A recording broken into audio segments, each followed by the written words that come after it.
하나님의 말씀은 계시록 12장입니다.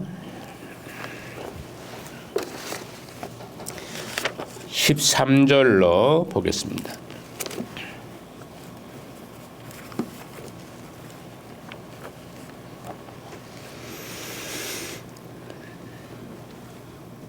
마지막까지 읽어드리겠습니다. 용이 자기 땅으로 내쫓긴 것을 보고 남자를 낳은 여자를 박해하는지라 그 여자가 큰 독수리의 두 날개를 받아 광야 자기 곳으로 날아가 거기서 그 뱀의 낫을 피하여 한 떼와 두 떼와 반 떼를 양육받으며 여자의 뒤에서 뱀이 그 입으로 물을 강같이 토하여 여자를 물에 떠내려가게 하려 하되 땅이 여자를 도와 그 입을 벌려 용의 입에서 토한 강물을 삼키니 용이 여자에게 분노하여 돌아가서 그 여자의 남은 자손 곧 하나님의 계명을 지키며 예수의 증거를 가진 자들과 더불어 싸우려고 바다 위에 서 있더라.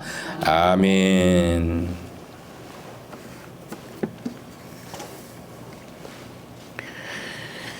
오늘 이제 12장 전체가 이제 마무리되어지는 것이고 계속해서 연이어서 13장 거의 비슷한 말씀들로 이제 얘기를 하고 있는 것을 볼 수 있습니다.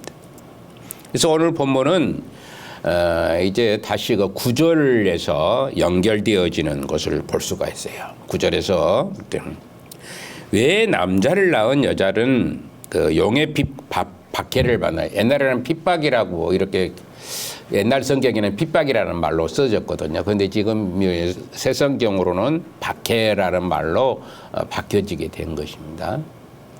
그래서 왜 지상의 교회가 이렇게 사탄의 박해를 받고 있는가 생각을 해볼 수가 있습니다. 그 이유는 다름 아닌 이제 더 이상 사탄의 그 사탄이죠. 사탄, 뱀, 용. 우리가 보통 그러죠. 옅뱀이라고 얘기하는 이 사탄이 남자아이를 더 이상 박해할 수가 없기 때문에 지상에 남아있는 이제 교회를 이제 보통 여자로 이렇게 상징적으로 얘기를 합니다. 또 여자를 교회로 이렇게 얘기를 하고 있는 것을 볼 수가 있습니다. 이 아이를 낳으려고 한순간 그 아이를 삼키려고 했었지만은 실패하고 말았죠. 이 아이가 누굽니까? 예수 그리스도를 가리켜서 말씀하고 있는 것이죠. 이 아이를 삼키려고 지금 계속해서 노력을 했어요. 그런데 그것을 실패를 거두었니 마지막 십자가에다가 못을 박고는 와 내가 승리했다. 이제 죽여버리니까 십자가에다 못 박혀 죽여버리니까 이제 내가 승리했다 그랬는데 어떻게 됐습니까? 사흘 만에 그것도 사흘 만에 완전히 무너져 버리게 된 겁니다. 그래서 하늘로 올라가 버린 거예요. 하늘로 올라가 버리니까 속된 표현으로 보면은 닥쳤던 개가 되어버리게 되는 겁니다. 닥쳤던 개가 되어가지고 이제 바라볼 수 있게 하늘로 올라갈 수가 없는 사탄. 하늘나라에서 쫓겨나 버렸으니까 하늘나라에서 쫓겨났죠. 미카엘과 전쟁을 해가지고 하늘나라에서 쫓겨나 버리니까 이제 더 이상 올라갈 수가 없고 지상 권세 잡은 자로서 이 땅에 지금 머물러 있는 자가 사탄의 권세인 것입니다. 그래서 이런 어려움을 이제 시련을 이 땅에서 받을 수밖에 없는 것이 된 겁니다. 왜 사탄이 굉장한 힘을 가지고 있거든요. 결국에는 그가 하늘에서는 쫓겨났지만은 엄청난 힘을 가지고 있는 능력의 소유자가 사탄입니다. 사탄이기 때문에 사람의 힘으로는 이걸 이길 수가 전혀 없는 것이죠. 사람의 힘으로는 전혀 이길 수가 없어요. 그래서 이 십자가에 흘리신 어린 양의 피로 말미암아 우리는 이제 모든 죄를 우리의 모든 죄를 용서하시고 이제 능히 남을 만한 것을 가지고 있는 어린 양의 피로 말미암아 모든 죽어야 마땅할 죄인들이 예수 그리스도를 영접함으로 말미암아 이제 모든 죄가 다 사라지게 되는 것입니다. 오늘 새벽에도 제가 여러분들한테 말씀을 드린 것이 있는데 그것은 뭐냐면은 구속을 받는 자는 구속. 한번 따라서 구속. 또 다시 말하면은 구원. 네, 구원입니다. 구원받은 자, 구속을 받은 자입니다. 이 구속을 받았다는 확신을 갖지 아니하면은 문제가 많이 발생합니다. 여러분들 삶 속에서 예수 그리스도를 내가 온전히 믿습니다. 그리고 내가 구원받았습니다라고 확신할 때에 사단의 권세가 우리에게 힘을 발휘하지 못하게 돼 있어요. 근데 어정쩡한 사람들에게 자꾸 사단은 노리고 이제 어렵게 하고 힘들게 하고 그러는 경우를 볼 수가 있습니다. 이 사단의 권세를 이길 수 있는 방법은 오직 어린 양이신 예수 그리스도의 힘으로 말미암아 내가 그분을 의지해서 그분께 의존해서 온전한 믿음을 가지고 구속을 받은 자로서의 능력을 발휘할 때에 사단의 권세는 능히 이길 수가 있게 되는 것입니다. 그래서 이 어린 양의 피가 우리가 살아가는 동안에 실질적으로 많은 비난을 받을 만한 일들이 많이 있어요. 저도 마찬가지고. 여러분들 어떻습니까? 여러분들도 뭐 나는 전혀 비난받을 수 없다라고 생각하는 사람이 있을까? 참 마음이 조마조마합니다. 그건 교만한 사람이죠. 나는 비난받을 수 없다라고 하는 사람은 이건 교만한 사람입니다. 사람은 누구나 어떤 사람이든지 비난받을 일을 할 수가 있습니다. 왜? 연약하기 때문에, 약하기 때문에. 사람은 굉장히 약하거든요. 그렇기 때문에 비난받을 조건들이 많이 있기도 하지만은 어린 양의 피가 우리를 용서했기 때문에 사단은 더 이상 성도들을 참소할 구실이 없어지고 말아버린 것입니다. 어린 양의 피로 말미암아 우리를 용서했다는 사실입니다. 어린 양이신 예수 그리스도의 피로 말미암아 우리의 모든 죄가 없어져 버린 것이기 때문에 더 이상 참소할 것이 없어지게 된 것입니다. 하나님이 하늘에서 내쫓김으로 말미암아 하는 일을 13절에서 말씀하고 있습니다. 한번 볼까요? 시작. 용이 자기가 땅으로 내쫓긴 것을 보고 남자를 낳은 여자를 박해하는지라. 이렇게 남자를 낳은 여자를 박해하니라. 남자를 낳았다는 것은 우리가 보통 지난번에도 말씀을 했지만은 마리아라고만 우리가 해석해서는 절대 안 됩니다. 남자를 낳았죠. 어린 아이를 낳은 사람이 실질적으로는 마리아겠죠. 근데 그것으로 얘기하면은 문제가 아주 복잡해져 버립니다. 근데 뭐냐면 어린 아이를 남자를 낳은 나이는 누구냐? 누구다 그랬어요? 구약 교회와 신약 교회 전 교회를 가리켜서 말씀합니다. 교회가 남자를 낳았다 이렇게 얘기해요. 남자를 낳은 아이. 이게 남자를 낳은 여자를 뭐 됐다고요? 박해한다. 여자를 박해한다는 것은 누구를 박해하는 것은 교회를 박해한다. 믿음의 사람들을 박해한다. 그런 얘기입니다. 하늘로 남자 하해를 놓쳐버리게 되고 말자 남자를 낳은 여자를 향해서 분풀이를 하고 있는 것입니다. 이 말씀은 우리 주 예수 그리스도를 해하려고 하다가 실패하자 그 대신 교회를 해치려고 하는 것입니다. 여기에 지상의 교회가 박해를 받은 깊은 내막이 있는 것이죠. 지상의 교회가 이런 박해를 받는 내막이 바로 이것 때문에 지상의 교회가 박해를 받는 것입니다. 참 여러분들이 그리스도를 믿는 것으로 어려움을 당하는 자들이 있다면 예수님을 믿는 것 때문에 어려움을 당하는 자가 있다면 오히려 뭐 돼야 되냐면 즐거워해야 한다는 것이죠. 예수님 믿는 것 때문에 고난을 당하고 핍박을 당하고 어려움을 당하면은 그것이 오히려 우리의 즐거움의 대상이 돼야 되는 거예요. 박해를 받는다는 것은 그리스도에게 속해 있다는 증거가 되기 때문에 그렇습니다. 박해를 받는다는 것은 왜 그러느냐 하면은 그리스도에게 속해 있기 때문에 이 사단이 박해를 할 수밖에 없습니다. 뺏어오려고, 믿는 자도 뺏어오려고 하는 것이 사단의 괴계입니다. 우리가 어리석고 연약해서 고난을 받는 것이 아니라 오히려 승리하신 그리스도에게 소유해 있기 때문에 당하는 시련이라는 것을 우리가 알아야 됩니다. 아, 나는 예수님을 진짜 믿구나. 여러분, 시련을 받고 어려움을 당하고 고통을 당하는 내가 진짜 예수님을 믿는 사람이구나라고 여기시기를 바랍니다. 그런 시련과 역경이 없으면은 사실 예수님 믿는다라고 말할 수가 없는 것이죠. 예수님 믿는 사람은 어쩔 수 없이 시련과 역경과 환난을 당할 수밖에 없고 또 손해도 볼 수가 있는 일들이 많이 있습니다. 여러분들 예수님 믿기 때문에 손해본 사람들이 많이 있을 수 있어요.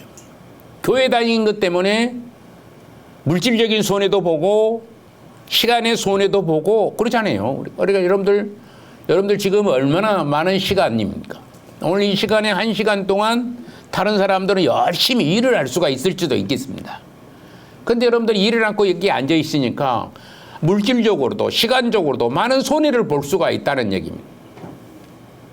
예수님을 믿는 사람이기 때문에 이런 어려운 시련을, 이런 어려운 힘든 일들을 또 어려운 물질적인 어려움도 받을 수가 있다는 것입니다. 마태복음 한번 봅시다. 마태복음 한번 봅시다. 좀부터 봐요. 저부터 마태복음 거기밖에 안 나오세요? 그래요? 그러면 자 한번 잘못했는 것 같습니다. 제가 의를 위하여 박해를 받는 자는 복이 있나니 천국이 그들의 것이며 나로 말미암아 너희를 욕하고 박해하고 거짓으로 너희를 거슬러 모든 악한 말을 할 때는 너희에게 복이 있나니 기뻐하고 즐거워하라. 하늘에서 너희의 상이 큽니다. 너희 전에 있던 선지자들도 이같이 박해하였느니라. 이렇게 얘기합니다. 이렇게 박해를 받았다는 얘기. 의를 위하여 박해를 받는 자는 복이 있다. 의는 바로 예수 그리스도를 믿는 사람들을 가리켜서 의롭다라고 얘기합니다. 그리고 보통 선한 일 많이 했으니까 남을 많이 도와줬으니까 칭찬받을 일을 많이 했으니까 그 사람들을 의인이라고 말하지 않냐고. 비록 작고 힘이 없고 가난하고 물질적인 영향에 있고 여러 가지 정말 힘든 일도 많이 하고 그러지만은 예수 그리스도를 믿음으로 말미암아 구원의 확신을 가진 자들을 가리켜서 의인이라고 얘기합니다. 여러분들 모두가 다 의인 되심을 기뻐하시길 바랍니다. 여러분들이 모두가 다 의인이라는 사실입니다. 죄인이 아니라 예수 그리스도를 영접함으로 의인 되었기에 박해를 받는다는 거예요. 박해를 받는데 그것으로 말미암아 이제 복이 있다라고 예수님께서는 말씀하시고 있습니다. 박해는 세상에 속해 있는 사람들의 몫이 아니 세상에 속해 있는 사람을 사단이 박해할 수가 없습니다. 핍박할 수가 없습니다. 오직 예수님 믿는 하나님의 나라에 속한 사람들에게 사탄은 박해를 하고 핍박을 하고 시련을 주고 그러는 것을 보게 되는 겁니다. 환난은 주님께 속한 자들의 모습입니다. 환난이라는 것은 주님께 속한 자에게 주는 것입니다. 그러나 그것을 두려워할 필요는 사실 없어요. 사실 어떤 핍박이 하고 어떤 고통을 처하게 한다 할지라도 두려워할 필요는 없습니다. 요한복음을 한번 볼까요? 요한복음 보면은 세상에서는 너희가 환난을 당하나 담대하라. 내가 세상을 이기었노라. 이렇게 얘기합니다. 세상을 이기는 주 예수 그리스도의 은혜가 우리 안에 있기 때문에 두려워할 필요가 없습니다. 가장 힘 있는 분이 누구시냐?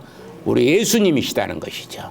사단의 권세를 능히 물리칠 수 있는 권세를 가지시고 계신 분이 바로 우리 주 예수 그리스도 하나님이시라는 것을 알으셔야 되는 겁니다. 그분이 우리의 주장자가 되시기 때문에 두려워할 필요가 없습니다. 세상을 이겼다라고 말씀하고 있는 것입니다. 이 승리가 보장된 교회임을 온전히 기억하시기를 바랍니다. 승리가 보장된 것입니다. 교회는 결코 승리합니다. 어떤 전쟁에서도 어려움을 당하고 전쟁을 하면은 사실 어렵잖아요. 이 나라 저 나라 쳐들어온 사람도 사람이 죽고 당하는 나라도 사람이 죽고. 여러분 우크라이나하고 지금 러시아하고 열심히 싸우잖아요. 지금 뭐 싸운지 어쩐지 제가 모르겠어요. 제가 뉴스도 잘 안 보고 그러니까 잘 모르겠는데 아마 지금도 싸우고 있을 겁니다. 전쟁하고 있을 거예요. 북한 아이들 뭐 보니까 그 10,000명이나 파병을 했다고 그러잖아요. 그런데 보니까 뭐라 하면 17살 먹은 그런 애들을 파병한 거예요.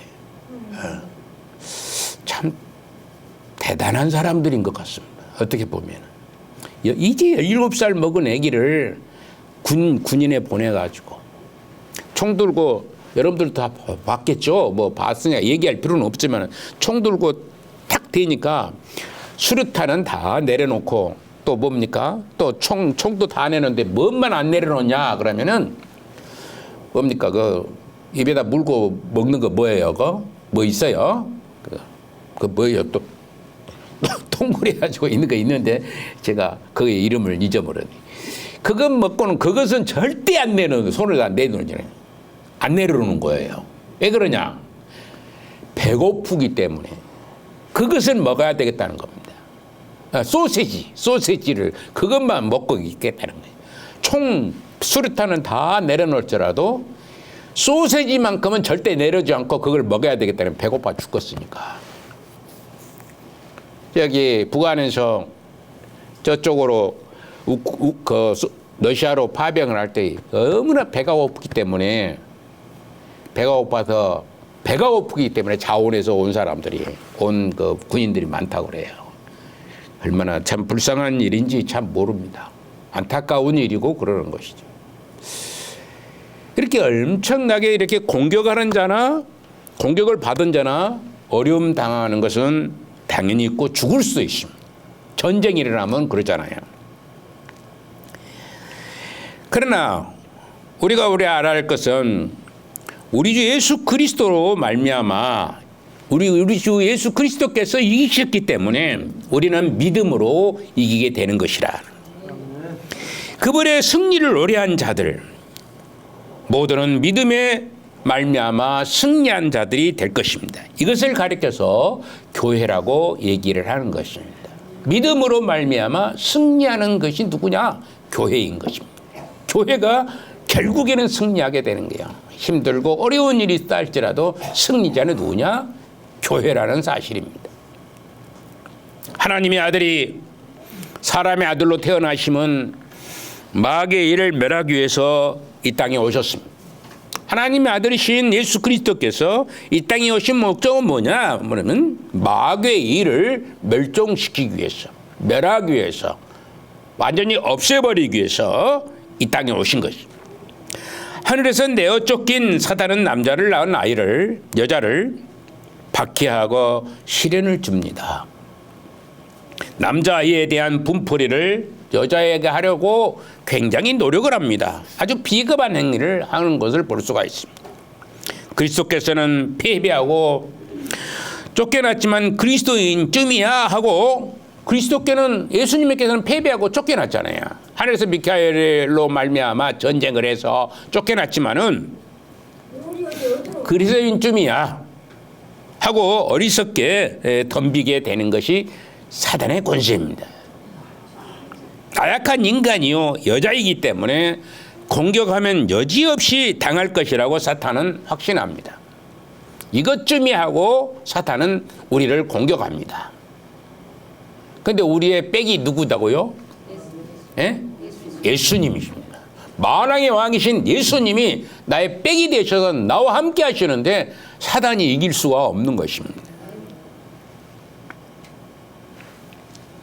그러나 그렇기 때문에 14절에 보면은 그렇게 나옵니다. 한번 봅시다.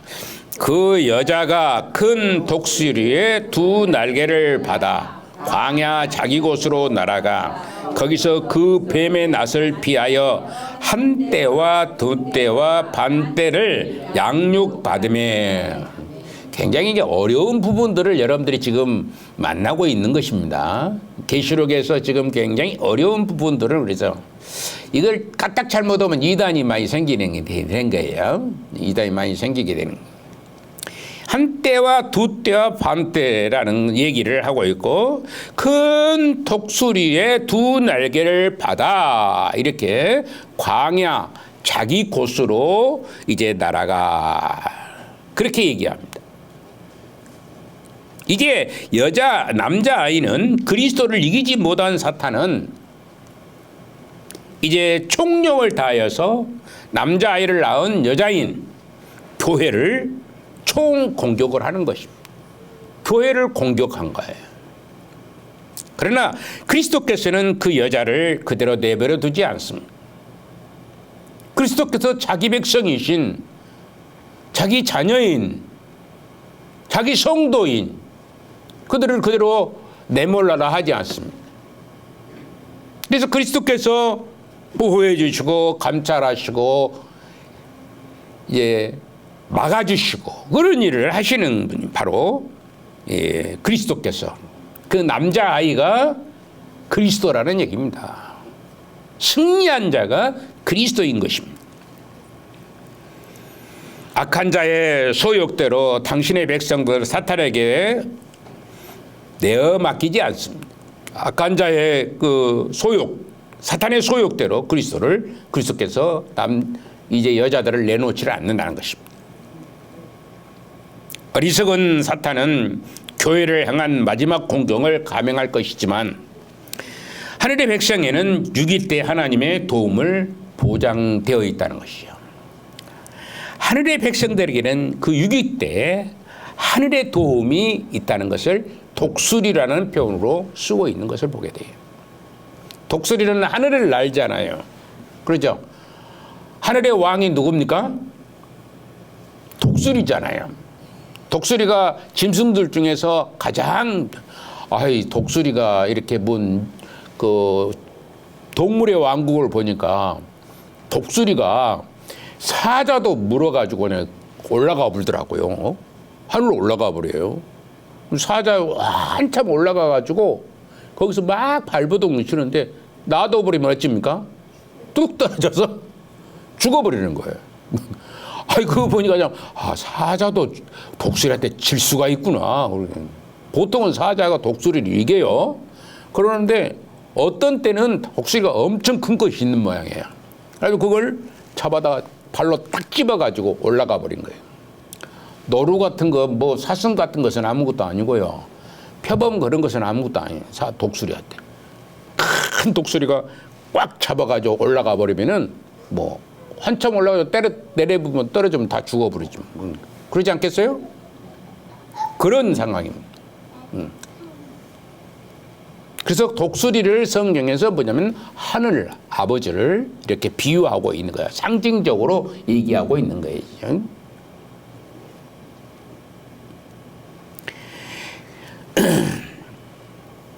쫓기는 여자에게 난데없이 큰 독수리의 두 날개가 주어진 것을 보시기를 바랍니다. 이제는 달려갈 필요가 없습니다. 이제는 날아갈 수가 있습니다. 쉽고 빠르게 피난처에 도달할 수가 있습니다. 교회 피난처가 뭐라고 하냐면 광야라 그렇게 얘기하고 있습니다. 그것을 자기 곳이라 광야. 이건 이제 구약의 성경에 비춰서 얘기하고 있다 이렇게 생각하면 됩니다. 하나님께서는 여자를 위하여 예비한 곳이 바로 광야라고 하고 있습니다. 사실 우리는 세상에서 살지만 세상에 속해 있지 않습니다. 세상에 살지만은 세상에 속해 있지 않는 것이죠. 큰 성 바벨론이 아닙니다. 우리 모두는 소돔 사람도 아닙니다. 그리고 애굽 사람도 아닙니다. 우리는 세상 풍조에 따라 이 동네에 그냥 묻혀서 이곳에 망할 때 함께 망할 사람들이 아닙니다. 결국에 이 마을 전체도 때가 되면은 다 망하게 됩니다. 그런데 여러분들은 망할 수가 없다는 것입니다. 왜? 교회 안에 있기 때문입니다. 하나님 안에 있기 때문에 망할 수가 없다는 것입니다. 우리의 소속은, 우리의 진정한 피난처는 어디입니까? 사람의 도움을 전혀 기대할 수 없는 광야, 거기가 우리를 위해 예비하신 곳, 그곳밖에 없다는 것입니다. 이 광야를 뭐라고 하냐면 교회로 이렇게 비유로 말씀하고 있는 것이죠. 이스라엘 백성들이 애굽에서 탈출했을 때 머물렀던 그곳, 아무것도 없었고 먹을 것, 입을 것도 아무것도 없었습니다. 광야에 보면은 아무것도 없었습니다. 풀 한 포기도 없었습니다. 물 한 방울도 없는 그곳에서 먹이시고 입히시고 마시게 하신 그곳이 바로 광야 교회입니다. 광야 교회라고 그러죠. 그래서 보통 그것을 애굽에서, 세상에서 탈출하여서 애굽을 세상이라고 비유하고 있고, 그래서 애굽에서 탈출한 이제 이스라엘 백성들, 물론 그는 육적인 이스라엘 백성이지만은 오늘은 우리가 영적인 이스라엘 백성들을 예표하고 있는 것이죠. 영적인 이스라엘을 예표하고 있는. 분노한 사탄의 이 직접적인 공격을 멀리 피할 수 있는 하나님의 도피처 광야를 여러분들이나 저는 사랑할 줄 알아야 될 줄로 믿습니다. 우리가 광야인 교회를 사랑할 줄 알아야 된다는 것입니다. 하나님의 교회를 사랑하지 아니하면은 하나님을 사랑할 수가 없는 것입니다. 하나님을 믿을 수가 없는 것입니다. 광야는 하나님의 백성이 그 양식을 날마다 공급받고 동물보심을 느끼는 곳이 광야입니다. 하나님의 교회에 와야 있을 때에 말씀을 들을 수 있고 기도를 할 수 있고 찬양을 할 수가 있게 되는 것입니다. 하나님의 교회가 아니면 찬양이 울려퍼질 수가 없고 또 말씀을 들을 수가 기회가 없는 것이고 기도할 수 있는 기회도 거의 없어집니다. 여러분들이 하나님의 교회를 향하여서 교회를 예배당을 살아가라는 얘기가 아닙니다. 우리 모든 성도들을 사랑할 수 있어야 됐다. 우리 성도들이 모두가 다 교회인 줄로 믿으시길 바랍니다. 이 교회를 사랑해야 되는 거예요. 성도 한 분 한 분들을 사랑하고 위해서 기도하고 그를 위해서 이제 모든 것을 베풀고 나눌 수 있는 그런 소유자가 돼야 된다는 것입니다. 사랑하는 성도 여러분들, 유기의 하나님을 바라보시기를 바랍니다. 내가 어려울 때, 힘들 때, 고난 중에 있을 때 하나님을 바라볼 수 있어야 되는 거예요. 하나님께서는 큰 독수리 2날개를 주어서 피난처 광야로 날아갈 것입니다. 아니, 하나님 당신이 독수리 날개로 업어서 자기 백성을 인도하시게 될 것입니다. 하나님을 바라볼 수 있어야 되는 겁니다. 하나님을 바라보는 자에게 하나님은 그를 통해서 하나님의 나라를 드러내게 하시고 밝히 보이시게 하시는 분이 하나님이신 것입니다. 계시록에는 세 종류의 때가 있음을 얘기합니다. 세 개의 종류에 있는데 한 때와 두 때 그리고 반 때라고 얘기합니다. 42달 1260일 이렇게 말씀하신 기간이 있고 이와 대조적으로 사흘 반이 나오고 끝으로 심판의 날이 이제 등장을 합니다. 한때, 두때, 반때는 계시록에 나오는 오랜 기간을 상징적으로 이제 표현한 것입니다. 즉 복음 시대 전 시대를 가리켜서 하는 말씀을 가리켜서 이제 한때, 두때, 반때라 그래. 1260일, 42달 이렇게 얘기합니다. 이것을 전 복음의 시대를 얘기합니다. 더불어서 이 기간을 또 적그리스도의 시대라 얘기합니다. 적그리스도가 활동하는 시대예요. 적그리스도가. 그래서 복음 시대 전 시대를 박해를 받을 수밖에 없다는. 사단이 전 시대 이 한때 두때 반때 동안 이렇게 사단의 권세가 공중 잡은 권세자로서 이제 믿는 자들을 교회를 핍박하고 그렇기 때문에 어려움을 당할 수밖에 없다는 것이죠. 마지막까지 그 사흘 밤 동안 아주 짧은 기간은 엄청난 핍박과 고통이 있고 그 뒤에 곧 심판에 이르게 된다는 것을 우리가 알아야 됩니다. 심판은 누가 받습니까? 사단을 따르는 자들입니다. 하나님을 믿지 않고 세상과 더불어 짝하여 사는 사람들을 가리켜서 이제 그들을 향하여 심판을 하게 된다는 것을 알아야 되는 것입니다.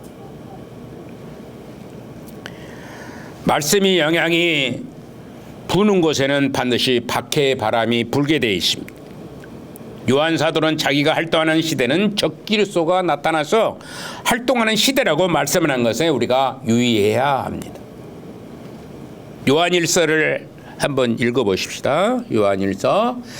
이로써 너희가 하나님의 영을 알지니 곧 예수 그리스도께서 육체로 오신 것을 시인하는 영마다 하나님께 속한 것이요 예수를 시인하지 아니하는 영마다 하나님께 속한 것이 아니니 이것이 적그리스도의 영이니라 오리라 한 말을 너희가 들었거니와 지금 벌써 세상에 왔느니라 이렇게 얘기합니다.